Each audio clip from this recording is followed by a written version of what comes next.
National webcast. I'm pleased to say we're broadcasting from Washington, D.C. this month. We're at the Symantec Government Symposium, which is a great event put on by Symantec Corporation. Opening remarks were delivered by FBI Director Comey. Gave us a lot of insight of the changing strategies, the changing threats that the FBI is dealing with. What we're going to be talking about here is effective cyber disruption strategies for state and local governments. What can we do? How can we share information better? How can we work together to take down the bad guys, to reduce the threats, to reduce the risk? I'm pleased to say we have a great panel with us today representing state and local government, representing the private sector, and representing DHS and Information Sharing and Analysis Organization. The panel includes Dave Behan, who's the Director of Management Budget for the state of Michigan, Ken Durbin, Strategist for Symantec, and Mike Eccles, the Deputy Director for Stakeholder Engagement for DHS until a week ago Friday, where he is now in the role of the CEO for the International Association of Certified Information Sharing and Analysis Organizations. So Mike will have the opportunity in this role to comment both on the DHS role in information sharing and on the role of the XPAOs, which is a new concept of information sharing which is just taking off now. So I'll let Mike lead with today's discussion. Mike? All right, thank you for this opportunity. So one of the things that I figured out very quickly in being in a DHS stakeholder engagement role, one is that cybersecurity is risk management. As I traveled around the country, it became clear that everyone values things at a different level, and that within an organization, one approach does not work in the other. One of the other things that I quickly determined was that when something is happening to one group, one state, one locality, typically it's happening to another.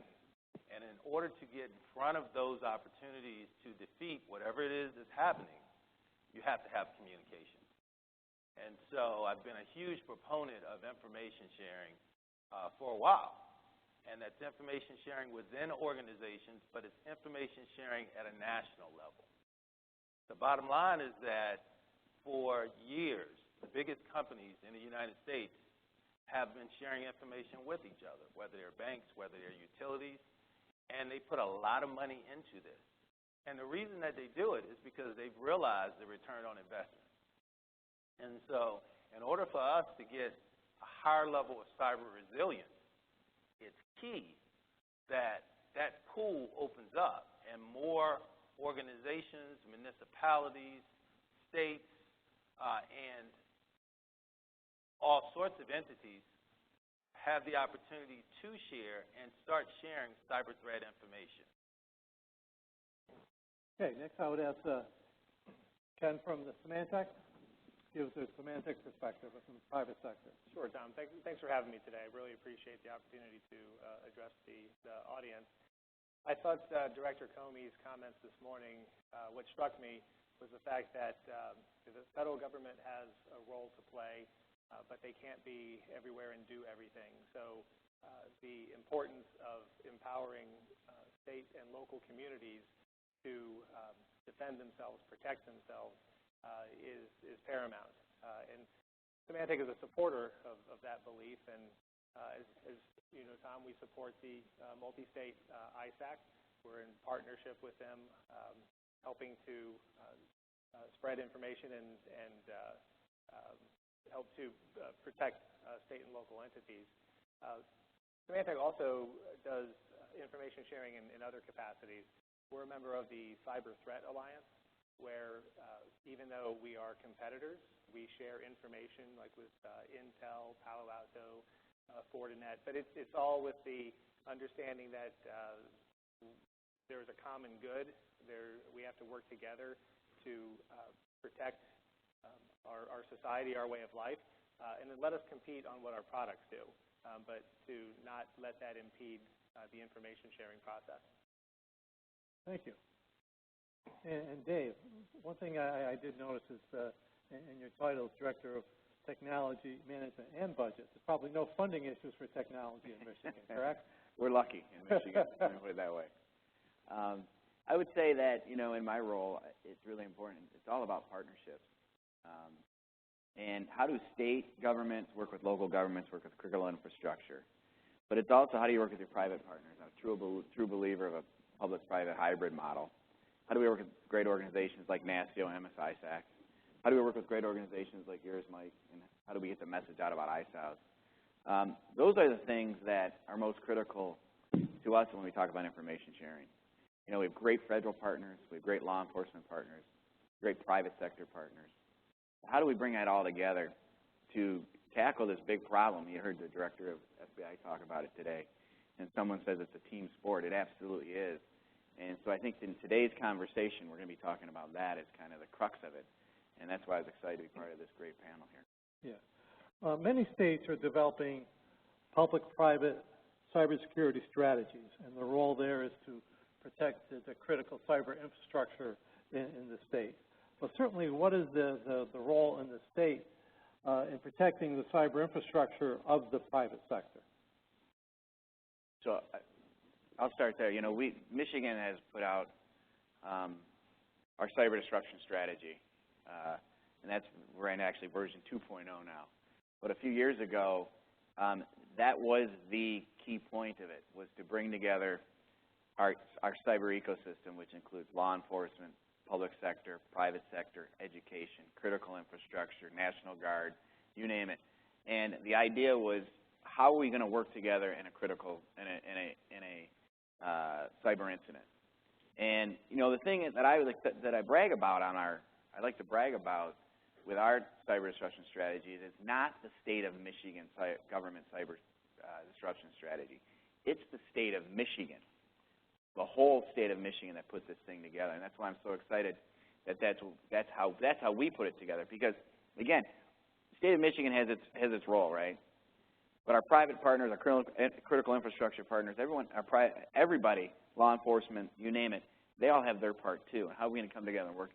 And so we put out this great document, and it's been award-winning, all that great stuff, right? But the thing that's probably been the most important and beneficial thing that has come out of putting together that document was the relationships we built with the CIOs, the CSOs, the CEOs, the staff of these organizations, so that they can pick up the phone, call us, here's what we're seeing, what's happening. And that is the value of what we saw. Now, the state's role is to, in my mind, the state's role is to bring them all together and then let the great expertise in all those different industries and verticals pull together a document or a plan that's going to help your state. Yeah, I think one of the lessons learned from the formation of the multi-state ISAC, and I've been with it since its inception back in 2004, was certainly it starts out, as you mentioned, developing the trusted partnerships. People need to trust you. Also, if you're going to be organizing this, you need to learn in the beginning you're going to give a lot more than you get. People aren't going to share with you until they learn to trust you, until they learn about your skills, your capabilities. So it's important that you be prepared in the beginning to be the giver of information, develop the trusting relationships, and then they will soon see the value of sharing information. They see what's going on in other industries and in other major corporations in their state. And this doesn't have to be attributional. It can all be non-attributional. Because when people are trying to defend their networks and their systems, they just need to know what to look for. They don't need to know who was compromised before. They just need to know what to look for. So that certainly, I think there's a lesson to be learned there to start certainly with developing the trust relationships, and then be prepared in the beginning to give a lot, and then they'll start sharing with you. Right. But it takes a while. Yeah. Okay, how does state, federal, and local law enforcement work together to protect our nation's assets? Well, okay, Mike? I can start there. Well, you said state, local, and really federal. It's federal, state. No, federal, state, and local. Yeah. Essentially, as I traveled around the country, one thing became clear to me. There are individuals in local law enforcement who do electronic crimes, but they don't really understand cybersecurity and the exploits. And so at the federal government level, what we've tried to do is provide some of that education. At the state level, that education is picking up now. And so that the nexus between traditional law enforcement and cybersecurity are coming closer together. And so that's been a key for DHS, as well as providing the opportunities for the information flow. When you speak about law enforcement, I was at DHS. The FBI, in their role, typically are dealing with finding out who did it and going to get those. At DHS, we were more focused on how to reduce the risk and how to bring people together in partnership to assure that the thing that happened this one time doesn't happen the next time. Yeah, in Michigan, we work really closely with our Michigan State Police and our National Guard. For example, and then with the FBI, DHS, and our local offices. But, for example, in Michigan, if we see something and we even have a little bit of a sense that it's a law enforcement issue, we hand it right over to the Michigan Cyber Command over at the Michigan State Police. And then they take it from there. Now, in conjunction, we'll probably be talking to our FBI, field offices and those kind of places. But, and then, because there has to be that cohesive relationship with the federal, state, and locals as well. And we bring our local partners in all the time, too. One of the main messages I give to everybody is, you see something, call the Michigan Cyber Command Center, right, or our Fusion Center, and report what's going on. They'll keep it confidential, right? But I think the federal government has a huge role in the education piece, and that's where DHS has just been incredible with us. And the state has the opportunity to bring together all of the parties in the state, and then that includes the local government and our critical infrastructure folks. So I think, it's not perfect. We make a lot of mistakes, but I think that again, it's all about those relationships between the federal, state, and local governments.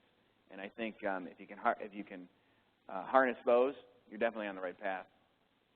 I guess I would just add to that. We see where state and local government matches up really well with CIS and MSI-SAC. When you get into local law enforcement, there's more of a matchup with the fusion centers. That's where their comfort level is. And there may be this perception that they're two separate swim lanes, but the fusion centers are also supported by MSI-SAC. So there's a nice tie-in. So we work with the organization you're comfortable with, but still get the benefit of the overall larger operation. Yeah, and also from the multi-state ISAC perspective, we do work with the 78 fusion centers around the country, and they've really been upping their game as far as their maturity relative to cyber expertise. And as Director Comey mentioned this morning, last year the FBI sort of changed their model how they investigate cybercrime. They went to a cyber threat team model where they determine which field office has the most expertise, and actually now have the field offices competing to get the big cyber cases.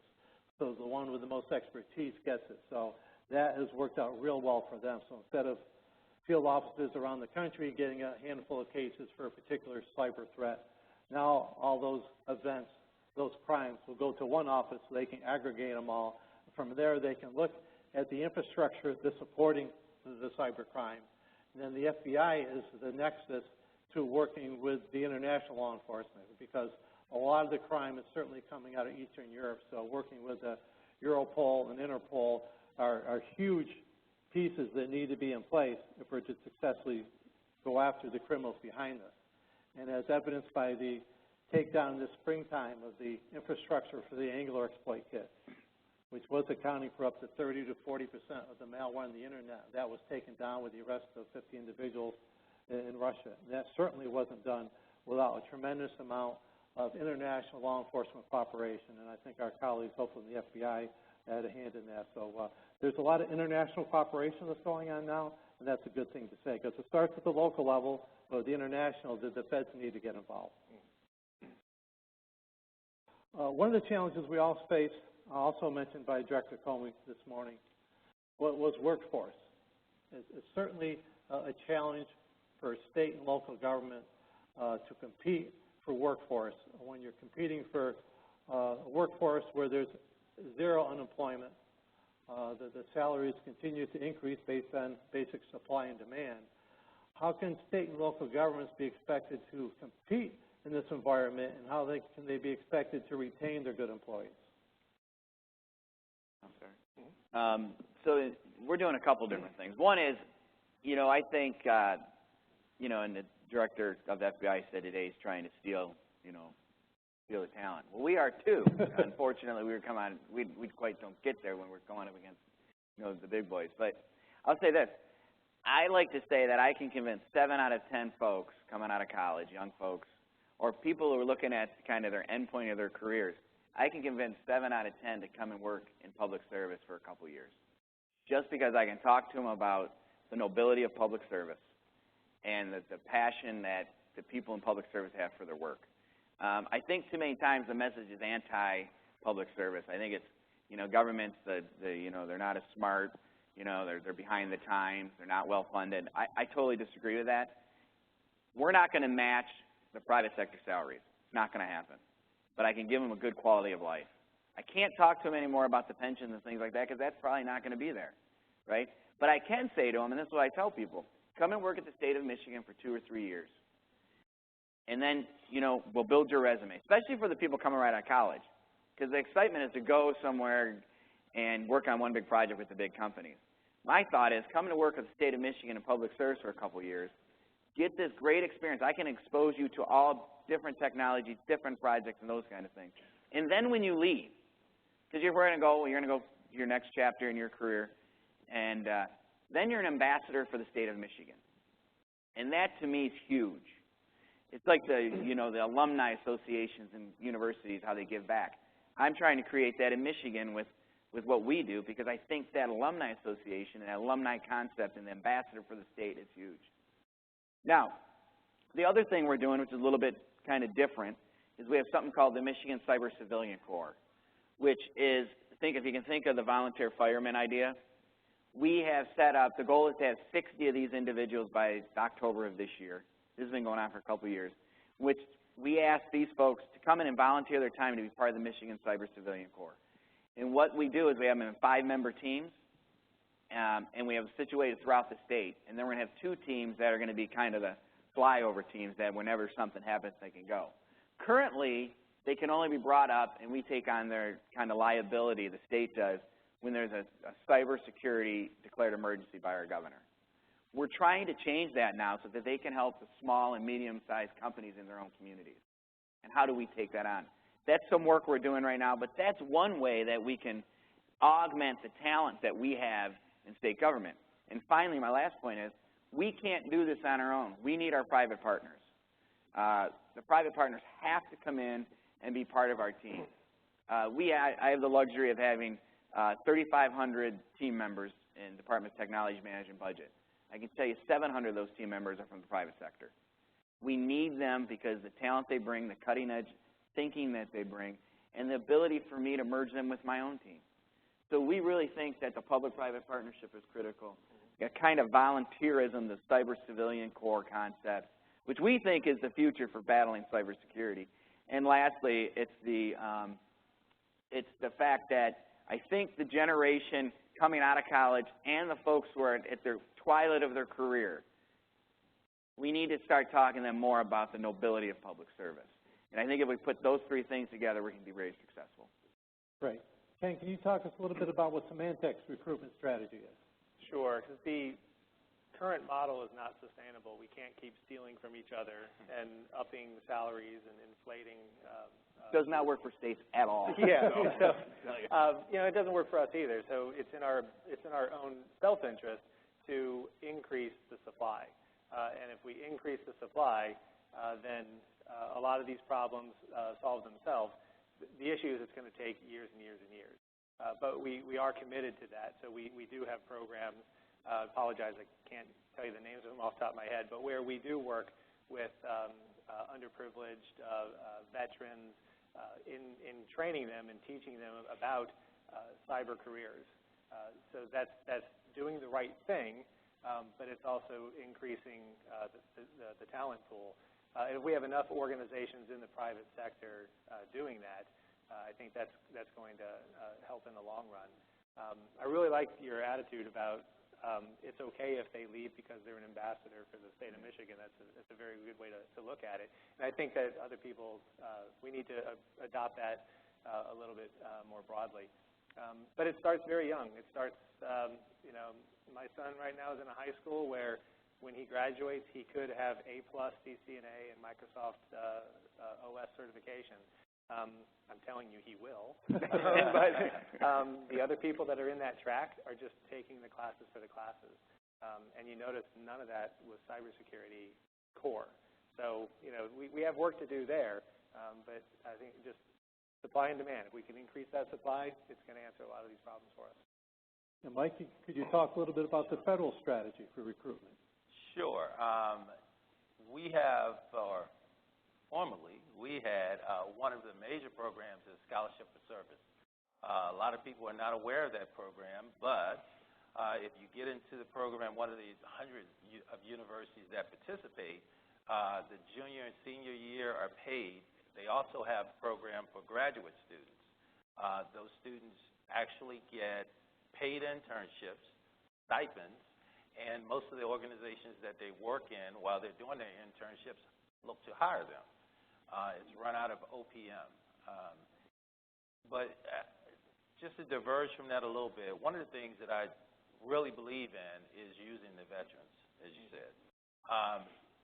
These guys have all the basic structure, they have the skill sets, they have the experience, they just need to get the specific training. And there are organizations across the country right now that have stepped back and used a little innovation. We've got these guys, they have funds for training, we need people, these guys have the basics, we know their discipline, let's put it all together. And what they're doing is, in a lot of local areas, they're working with their local universities to create these programs where they don't exist. And that's starting to serve them very well. Yeah, I'd like to second the promotion for the Scholarship for Service program. That's a federally sponsored program, but it is available to state, local, tribal, and territorial governments, where if you want to participate in that, they usually do the annual job fair in January in Washington, D.C. We do promote it strongly through the multi-state IPAC. I think Minnesota just hired 5 interns from that program, from the last class that went through. Also, the federal government sponsors the federal VTE, the Virtual Training Environment, where they initially set that up to train the federal workforce in technology and cybersecurity. They made that available a year ago, last springtime, to state and local governments at no cost. That's a training vehicle that is out there.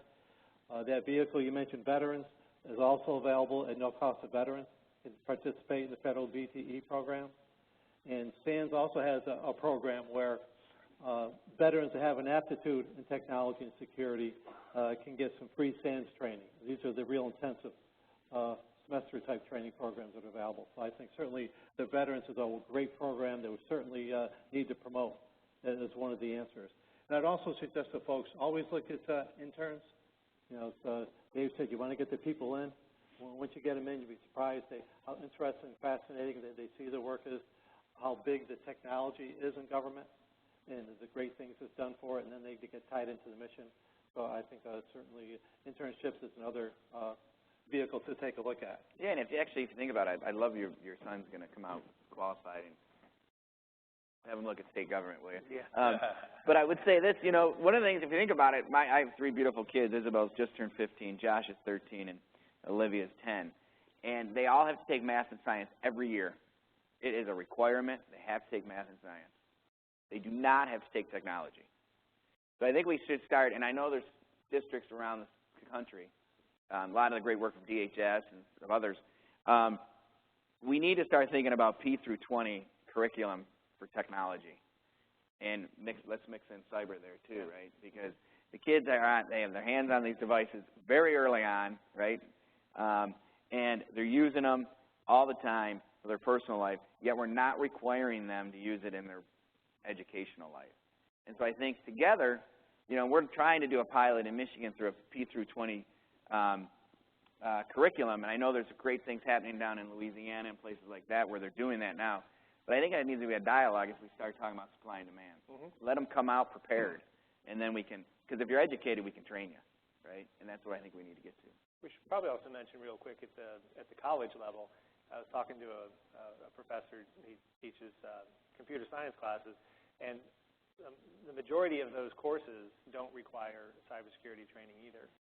So he said, I'm graduating a class of threats because they're going to go out there, they're going to engineer systems, they're going to create code, but we haven't taught them how to build in security from the beginning. So I believe that needs to be addressed as well.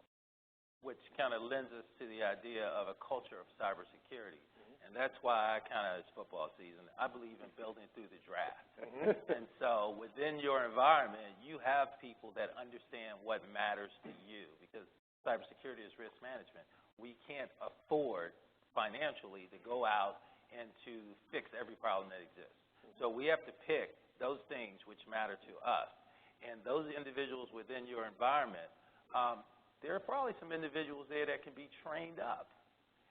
And that will help to start creating that culture of cybersecurity. Because as a discussion that we had this morning was that most of the issues that occur are not because some behemoth from Europe is attacking your organization. It's basic cyber hygiene. I also want to mention, we talked about the Scholarship for Service program. I know in the past year the state of Virginia passed its own cyber scholarship for service program, where they will offer tuition assistance in return for years of service to the state. And it may apply to local government too, I don't know, but they adopted their own program, which is great. But certainly on the workforce, we need to get the K through 12 curriculum, incorporating some technology security into it. The higher education universities have done a great job in developing computer science and cybersecurity majors. Unfortunately, if you go to any graduate school at these universities, it's almost 60, 70, 80% foreign nationals populating the classes. So we're not getting our kids yet in the advanced classes, but we need to get the culture to change more.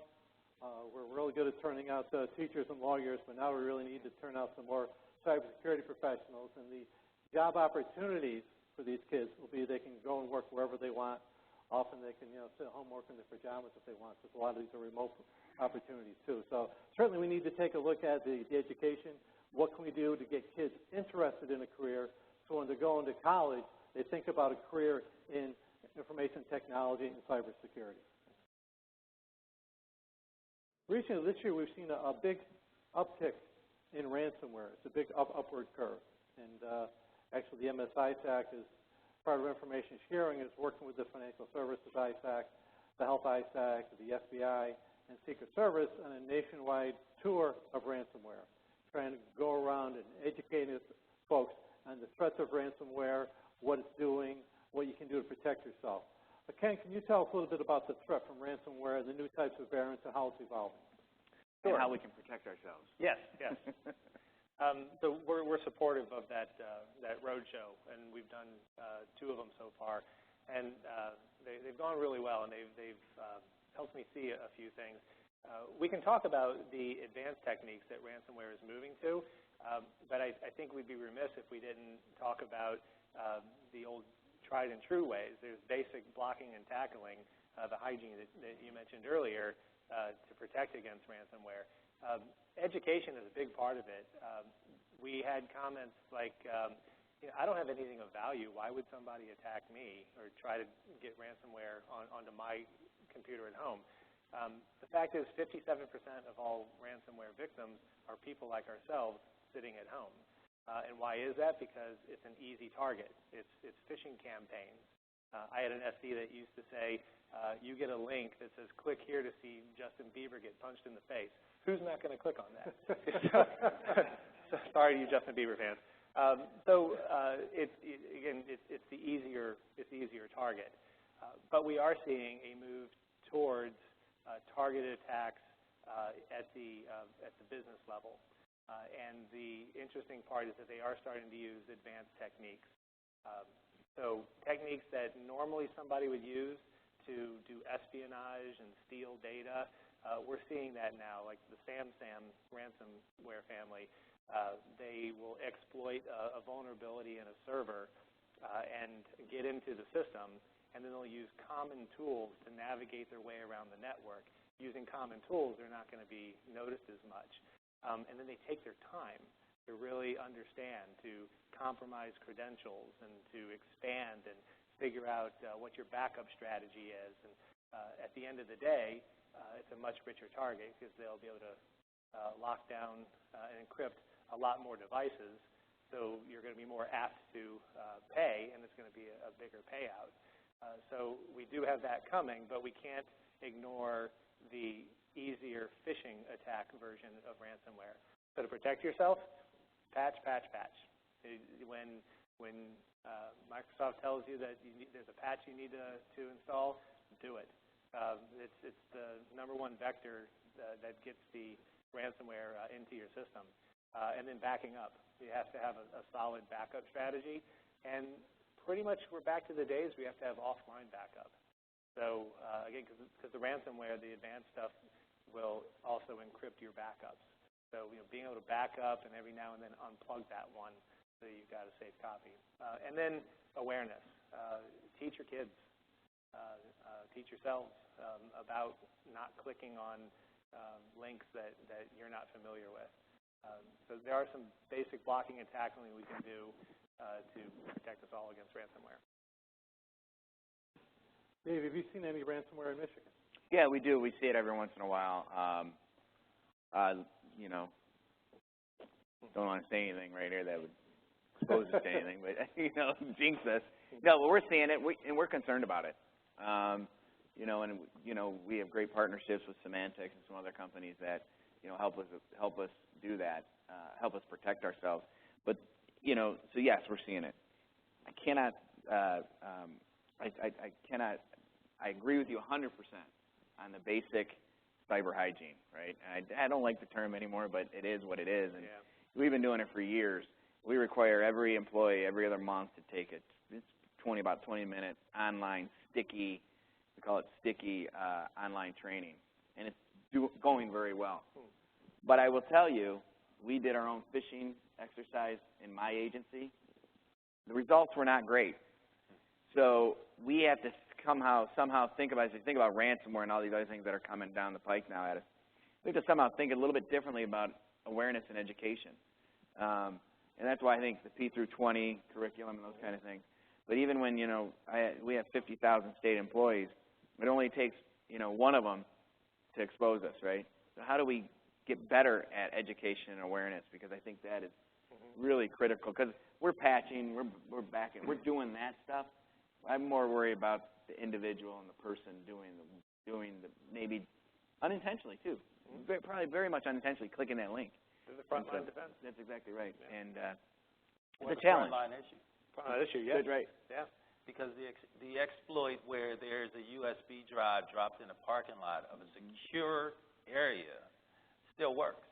Somebody inevitably will pick it up and walk in and stick it into the system. Now, some companies and some organizations and entities have become smart where they're doing these tests on their own, and they're very structured where when somebody sticks it in, they can see who stuck it in, and they use it as a training opportunity. But the idea that someone would just pick it up and stick it in the network, even though they were just trained not to do that, should tell us something, right? And to me, that's called the human factor, right? And when they interview these people later to find out, well, you just had a class on this, why would you do that? And they said, well, I kind of forgot about the class. I thought it might have been something important, and I wanted to get it back to the right person.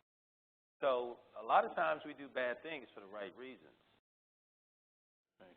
Yeah, I know from the MSI Tech perspective, the ransomware has been on a huge upward curve since January, not only in the number of variants, but in the volume. It's probably increased about 100% since January. And we're hearing reports of new different types of ransomware that we haven't got reports on yet. And some of them, they'll take the data, and they won't encrypt it, but they'll start posting it on the internet. They'll post 10% on one day. If you don't pay, they'll post 20% the next day. Or they'll delete your files instead of unencrypting them. So those are certainly new variants we're seeing out there. And you talked about the USB drive. That's a classic one. I just met last week from a senator from another state. I'm out of New York, so it wasn't New York. And he was telling me he went on a Asian tour, promoting trade with the state. And one of the gifts, one of the delegation gave them USB drive. It was full of malware. He came back and gave it to the FBI and let them work on what it was, help them understand. But it covers every part of life, no matter where you go. Certainly, talk about cyber hygiene is that the term, whether you like it or not, it really applies. But I think one of the challenges everyone faces is our perimeter has been dissolving. You know, with the Internet of Things and bring your own device, with VPN, dual-factor authentication is getting more complicated. Everyone working from home. Their machines are on and off the network. How do you keep them patched and updated? And I think it presents a tremendous challenge to the network administrators to try to keep up with the technology.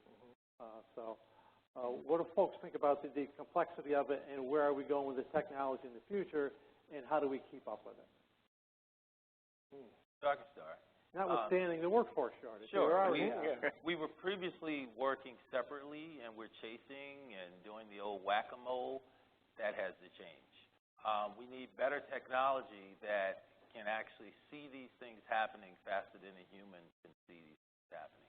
And then we need to understand where to put the human at that critical point where a human makes a decision. But then that person that's sitting there has to be the right individual. So right now, we're out looking for the smartest people because we just have a shortage in the workforce.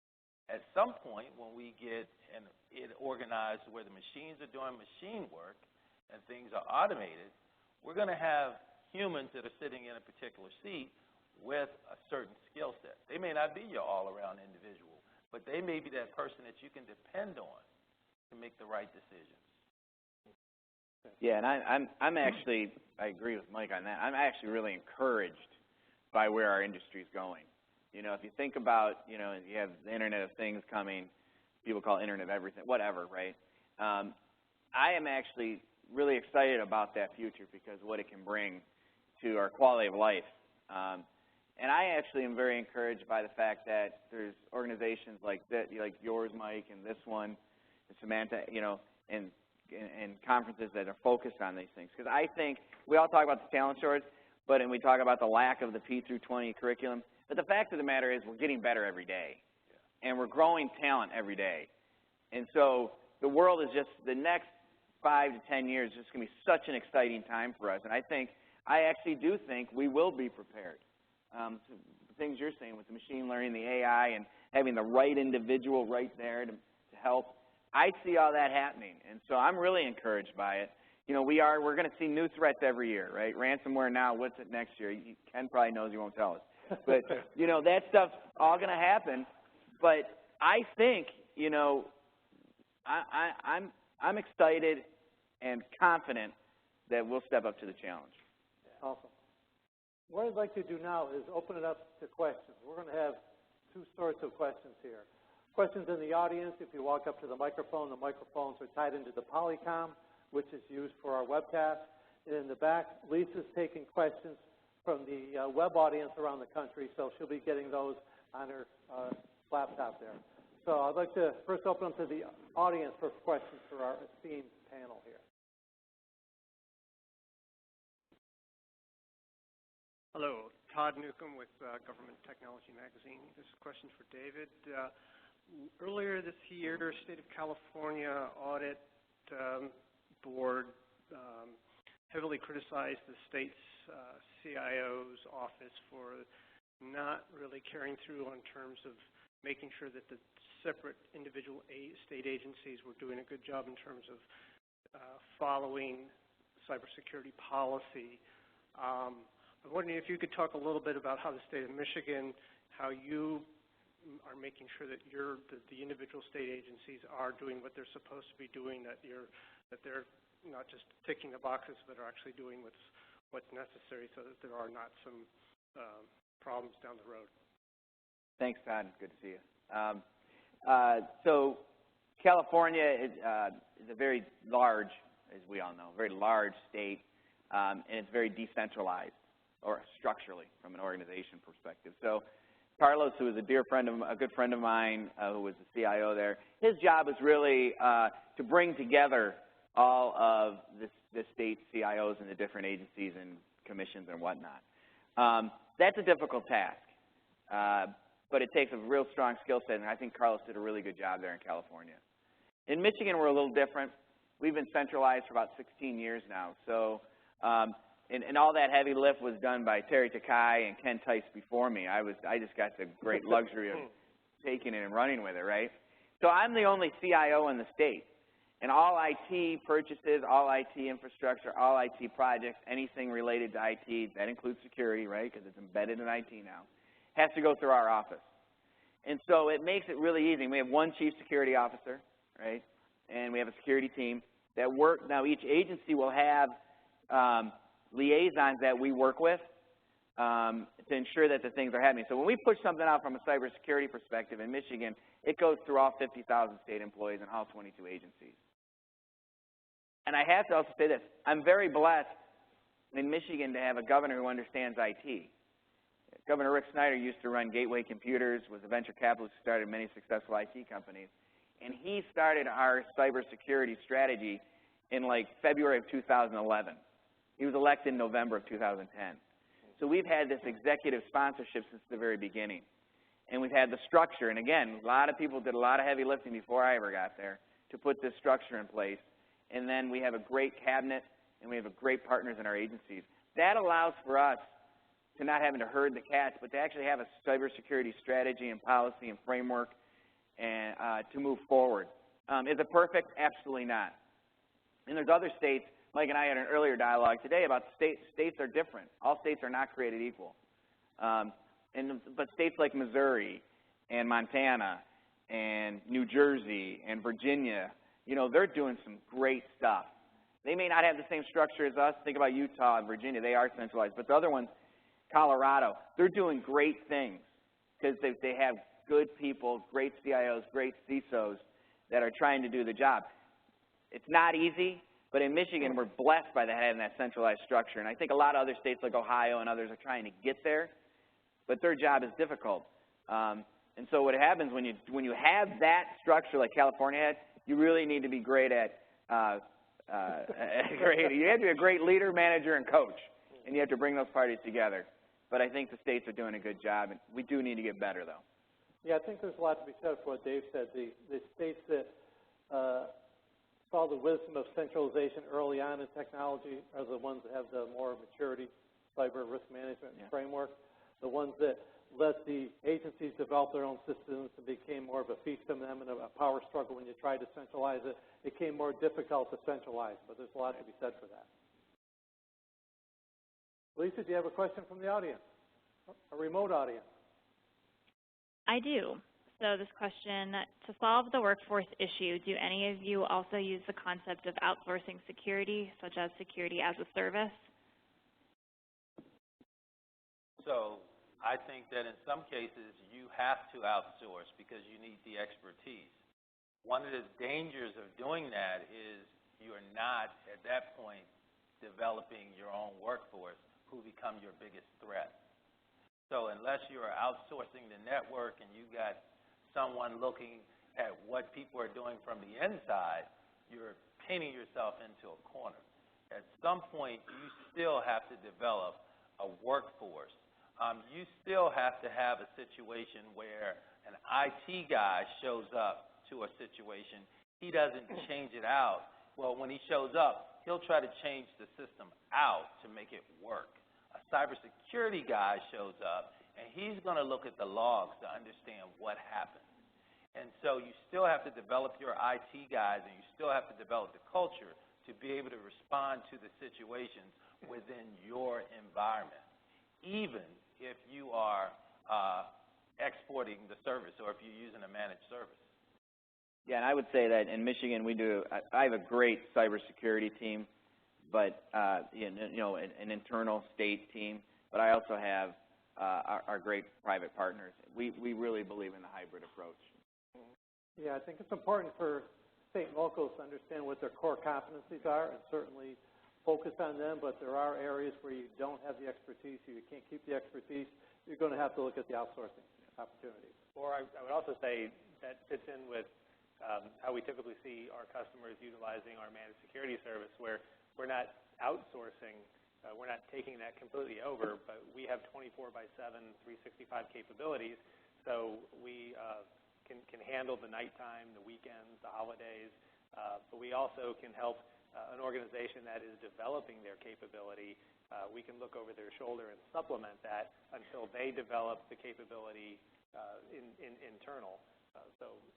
That's an effective use of our managed security service. Yeah, certainly that's 7/24, keep an eye on things is where the outsourcing typically comes around. As far as the MSS or managing the network, we see it most prevalent. Lisa, I have another question from our remote audience. I do. So someone is wondering if any of you have any recommendations for security awareness training for young adults that parents could provide. Cybersecurity awareness training for young adults. Yeah. There are programs, I think maybe through NICE. Yeah, I think Stay Safe Online may have some programs out there. They do a lot for the educational community and also for small businesses. But Stay Safe Online is also a DHS partner. They have a great partnership with them. National Cybersecurity Alliance, I think, has some materials out there that will be very helpful. Also, your tax dollars pay for a huge program. DHS has something called a NICS portal, and you can go to us-cert.gov and go to NICCS, National Initiative for Cybersecurity Careers and Study, and there are tons of materials there. You can even put in a zip code and understand what resources reside in a local area. Additionally, earlier Tom talked about it, if you have a .gov address, you can use the Fed VTE system, Virtual Training Environment. There are 1,000 classes there, all paid for with taxpayer dollars. Do you have anyone in the audience here that has a question? If you do, please walk up to the mic. Okay. Over the past few years, the National Cybersecurity Awareness Month in October has gained a lot more popularity. I think my question is mainly directed at David. With your volunteer corps, what's the awareness mechanism that you guys do in your state to really get those volunteers? I guess from start to finish, what's the promotion around that program? Because I think there is interest, and if people understand that there's a lot of entry-level jobs that there's gaps for that they could easily be trained on, I think it's just an education piece. So I'm just kind of curious on how you guys have built that program and what promotional ways it's been out there to educate the community. Yeah, and we can talk a little bit offline about it too. But the Michigan Cyber Civilian Corps, we promoted 2 years ago through the governor has a summit every October, and we talked about it there. And then we have our CIO kitchen cabinets, our Chief Security Officer kitchen cabinets, where we're working very closely with a lot of the private sector companies and local governments in Michigan. And we recruited it through there. I basically went to my CIO kitchen cabinet and said, we want your best to be volunteers in this. Now, about 78% actually don't qualify, because we do put them through very strict training and obviously background checks and all those things. And at the beginning, here's the marketing part that was always funny to me. At the beginning, we would say to those people, well, sorry, you didn't make it. Well, it's really hard to tell someone they didn't make a volunteer organization, right? So what we decided to do is we said to them, you didn't make it at this point because of these. And here we have the Michigan Cyber Range, which is a public-private partnership, unclassified cyber range. We say, now go to the Michigan Cyber Range, take some of these classes, or another organization take these classes, and then come back. And so we try to continually do that marketing now, right, to make sure that no one's ever left behind, right? And so that's how we're really doing a lot of that. And so we do believe, as you talk about small and medium-sized businesses, that this could be the future for support for them. Because a lot of these companies come to me and say, I'm a small company, one big attack, and I'm done. How can you help me? And it's a big challenge. We're hoping that the Michigan Cyber Civilian Corps and the work we do around that can help narrow that gap. I will tell you, the people in our Michigan Cyber Civilian Corps are extremely smart. They will win. When we do cyber exercises, a lot of time that the Cyber Civilian Corps team wins. Dave, is the cyber range open to the private sector too in Michigan? Yes, it is. It's a public-private unclassified cyber range. We have a lot of states. I think the last time was 22 to 24 states are working with us on the cyber range, whether it be their National Guard or their IT program. But the private sector is absolutely encouraged to come in, test their products, use the air-gap networks to do things. Yeah, we're absolutely pushing that. Okay, great. Lisa, I have another question from our remote audience. In your workforce development planning, do you use titles that align with the NIST cybersecurity workforce or NICE titles? Yeah. No, I think the speakers are pointed that way.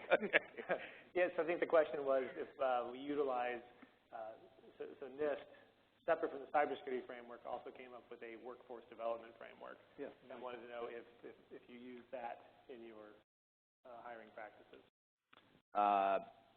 We do. To what extent, I don't know, to be honest with you. Yes, it is a nice document that's available for folks looking to develop a full-blown cyber workforce and talk about what training and experience should go with which type of titles and skills and knowledge and abilities. It's a nice document, especially for developing duties, descriptions, and things like that for titles that you might need. And DHS is developing tools to go with that so that anybody can pull them down and use them. And so you should see those in the next few months. And I do know we're looking at it from integrating that framework into certain products, but I'm not aware of if we're using it internally for workforce. Okay. We have another question from our on-site audience here. If not, I'll take another question from our remote audience. Lisa? Nope. Okay. Well, we're right on schedule here since I'm the only thing standing between you and lunch. I want to thank you all for coming today. I want to thank our esteemed panel. I want to thank Symantec for sponsoring this. It's been a great partnership. This is an evolving world, an evolving threat, and cyber is certainly evolving. We have, hundreds of years responding to other types of threats, but the cyber threats relatively in the last decade. So we're still making it up as we go along, as we like to say sometimes, but we've made tremendous progress over the last couple of years, and it's only being made with the collaboration, the cooperation of the public and private sector and the international cooperation. So with that, I'd like to thank you all for participating today, and thank the remote audience. Thank you very much. And I just want to also remind everyone to please fill out the evaluation forms that you have in front of you and place them in the box at the back of the room. Thank you.